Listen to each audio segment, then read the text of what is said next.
ఇప్పుడు ఊరికి పోవాలంటే బస్సు మన ఇంటి దగ్గరికి వస్తుందా? ఇంటికాంచి బండి మీదనో ఆటో ఎక్కువ బస్ స్టాండ్కి పోతాం. ఆడ బస్ ఎక్కి టికెట్ తీసుకుంటాం. రైల్ స్టేషన్ పోవాలంటే బస్ ఎక్కుతాం, కుదరకుంటే ఆటో ఎక్కుతాం. 2-3 మారాలంటే ఛార్జీలు గట్టిగానే అవుతాయి. ఎన్నడో ఒకనాడు పోయేటోళ్ళకి తప్పదు గాని దినం ప్రయాణం చేసేటోళ్ళకి కూడా గిట్లనే పెట్టుకోవాలంటే కష్టమే కదా. ప్రయాణాలు చేసే పట్నం పబ్లిక్ కోరిక ఏందంటే ఒక్క కారట్టు 3 బండ్లు.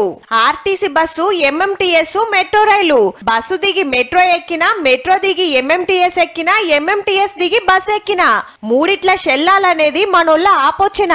3 సర్వీసెస్ ఒక కార్డు ఉంటే అందరికి ఎస్పెషల్లీ ఉమెన్ కి చాలా హెల్ప్ అవుతుంది. లోపల ఎక్కడో కాలనీలో ఉంటాం, అక్కడికి వచ్చి బండి పెట్టాలన్నా కూడా ఒక్కొక్కసారి ప్రాబ్లం అవుతుంది. మా కాలనీ ఎక్కి మెట్రో వచ్చి వెళ్ళిపోతే బాగుంటుంది. పోయే దూరాన్ని బట్టి మెట్రోలో పోయినా బస్ ఎక్కక తప్పదు, ఎంఎంటీఎస్ ఎక్కినా మళ్ళా బస్ స్టాప్ కు రాక తప్పది. 3 మాటల 3 టికెట్లు తీసుకోవాలి. మళ్ళా దేని లెక్క దానిదేనాయే. గిట్ల కాకుండా అన్నిటికి కలిపి ఒకటే టికెట్ పెట్టాలి. నెల పాస్ దేవాలనేది షాన్ రోజుల కంచి నడుస్తున్న డిమాండ్.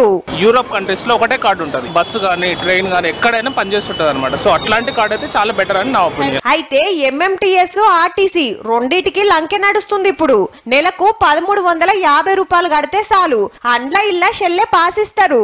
సిటీ అంతటా ఏడికెంచి ఏడికైనా ఎన్ని మాటలైనా తిరిగే సౌలతుంది. వీళ్ళిద్దరు మంచిగానే కలిసి ఒక్క తోవల పోతాండ్రు గాని మెట్రోనే నా పట్టాలు నాయి, నా పైసలు నాకే అంటుందట. కంబైన్డ్ పాసెస్ గురించి డిస్కషన్స్ అయ్యాయి గానీ మెట్రో నుంచి కూడా ఇన్వాల్వ్మెంట్ రాలేదు.